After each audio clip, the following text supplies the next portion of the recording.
പപ്പിമോളുടെ കൈയുടെ മേലാകിയൊക്കെ മാറിയോ? അതൊക്കെ മാറി സത്യമ്മേ. അല്ല, സത്യം അതറിയാൻ വേണ്ടി വന്നയാണോ? അറിയുകയും ചെയ്യണം, പപ്പിമോളെ മറ്റുള്ളവരെയൊക്കെ ഒന്ന് കാണുകയും ചെയ്യണം. അത് ശരി. സത്യമ്മ വന്നിട്ട് മുറ്റത്ത് നിന്ന് സംസാരിക്ക, അകത്തേക്ക് കേറ്റുന്നില്ലേ? ഓ, അതിനാ മറന്നു. ആ സത്യമ്മേ, അകത്തേറിയിരുന്ന് സംസാരിക്കാം. കുറച്ചു ദിവസമായിട്ട് ഒന്നിങ്ങോട്ട് വരണമെന്ന് ആലോചിക്കുന്നു. ഇപ്പോഴാ സമയം കിട്ടിയത്. വരൂ, അകത്തേക്ക് പോ. വാ സത്യമ്മേ, വാ.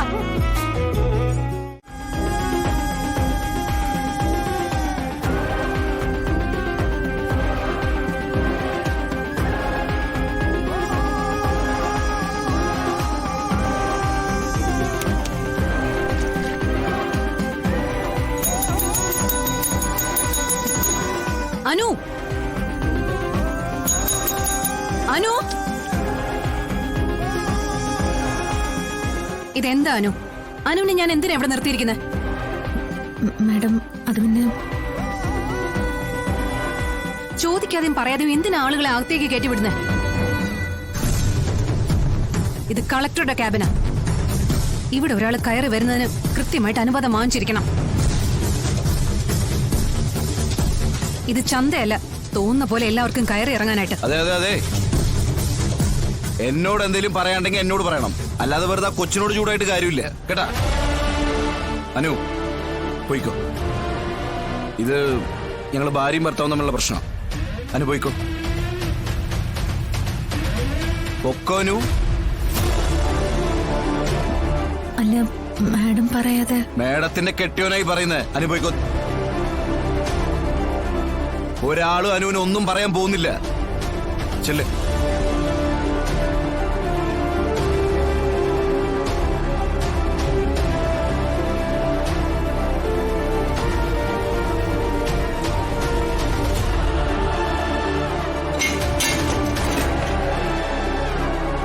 ഇനി നമുക്ക് നമ്മുടെ വിഷയത്തിലേക്ക് അങ്ങോട്ട് കിടക്കാം. ഇന്നലെ രാത്രി ഞാൻ വന്നു. സ്വാഭാവികമായിട്ട് നീ എന്നോട് എന്തെങ്കിലും ചോദിക്കുന്നത് ഞാൻ കരുതി, പക്ഷെ ചോദിച്ചില്ല.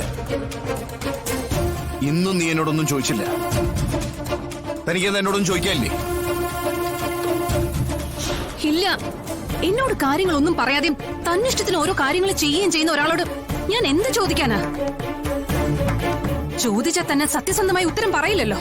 ശരി ശരി, അതവിടെ നിൽക്കട്ടെ. അല്ല, താനെന്താ വീട്ടിൽ നിന്ന് ആഹാരം കഴിക്കാതെ ഇറങ്ങിയേ? രാവിലെ കഴിച്ചില്ലെന്നാണല്ലോ ഞാൻ അറിഞ്ഞേ. അതെന്താ? നീ എന്താ നിരാഹാരം കിടക്കാൻ മഹാത്മാന്തര കൊച്ചുമോളാ? അല്ല, നീ എന്താ ഉദ്ദേശിക്കുന്നത്? എനിക്ക് മനസ്സിലാവുന്നില്ല. പറ. അല്ല, ഞാൻ എവിടെ പോയിന്നില്ല നിങ്ങളുടെയൊക്കെ ചോദ്യത്തിനുള്ള ഉത്തരം ഞാൻ ഒരിക്കൽ പറഞ്ഞതാ. അത് ഒരിക്കൽ കൂടി ആവർത്തിക്കണമെങ്കിൽ ഞാൻ ഒരിക്കൽ കൂടി ആവർത്തിക്കാം. എനിക്കൊന്നും കേൾക്കണ്ട.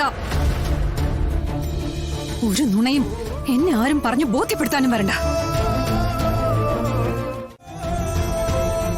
ഇന്നും ഇന്നലെയും തുടങ്ങിയതല്ലോ, നമ്മൾ കാണാൻ തുടങ്ങിയിട്ട് വർഷങ്ങളായില്ലേ? അതെ അതെ അതെ, ഇനിയിപ്പോ പഴയ കഥകളൊന്നും എടുത്തിടേണ്ട കാര്യമില്ല. ഞാൻ ആകെ പാടെ ചെയ്ത ഒരു തെറ്റ് പോകുമ്പോ തന്നെ വിളിച്ചിട്ട് എവിടേക്കാ പോകുന്നെന്ന് പറഞ്ഞില്ല. അത് പറയാൻ പറ്റില്ല. അതിപ്പോ ഇത്ര വലിയ തെറ്റായിട്ട് തോന്നുന്നെങ്കിൽ എന്നോട് അങ്ങോട്ട് ക്ഷമിക്കുക. അല്ല, ഇപ്പൊ എന്താ പറയാ?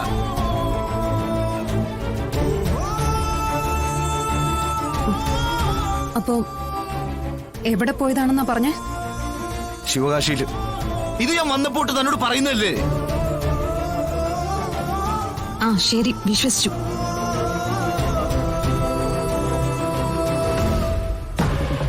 ഇനിയെങ്കിലും ഒന്ന് ഇറങ്ങിപ്പോ, എനിക്ക് വേറെ ജോലിയുണ്ട് ഇവിടെ. ആ, എന്താ പ്രകാശ്? ഞാൻ പറഞ്ഞില്ലേ എനിക്ക് മധുരയിൽ ഒരു ഹോസ്പിറ്റൽ വെച്ചൊരു കോൺഫറൻസ് ഉണ്ടെന്ന്. ഞാൻ അവിടെ നിന്നാ സംസാരിക്കുന്നേ. എന്നിട്ട് നീ ഇനി എന്നാ നാട്ടിലേക്ക് വരുന്നത്? അതിപ്പോ ഇത് തീർന്നാൽ ഉടൻ എത്തും. പക്ഷെ ഞാനിപ്പോ വിളിച്ചതേ ആ കാര്യം പറയാനല്ല. ഞാനിവിടെ ഹോസ്പിറ്റലിൽ വെച്ച് ഏട്ടനെ കണ്ടിരുന്നു. ഏതേട്ടന്? ചേച്ചിയുടെ ഹസ്ബൻഡ് വിഷ്ണു ഏട്ടനെ. വിഷ്ണു ഏട്ടനെ ഞാൻ ഇവിടെ വെച്ച് കണ്ടു. മധുരയിൽ വെച്ചോ? അതേന്നേ, പക്ഷെ സംസാരിക്കാൻ പറ്റിയില്ല. നിനക്കിനി ആളെങ്ങാനും മാറിയതാണോ? ഏയ്, എനിക്ക് വിഷ്ണുവിനെ കണ്ട അറിയില്ലേ. അന്ന് എന്നെ ചേച്ചി പരിചയപ്പെടുത്തി തന്നതല്ലേ? എന്തെങ്കിലും കാര്യത്തിനായിട്ട് വന്നതായിരിക്കും അല്ലേ? നീ വെച്ചോ. ആ ആ ശരി ചേച്ചി.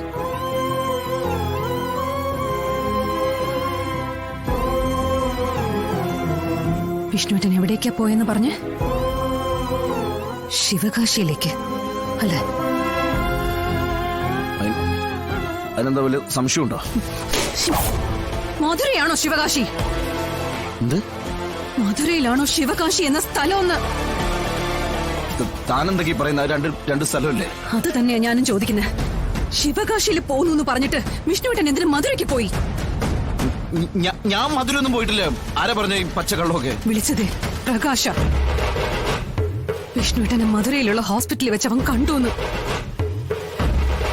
വിളിച്ച് സംസാരിക്കാൻ പറ്റില്ല എന്നും പറഞ്ഞു.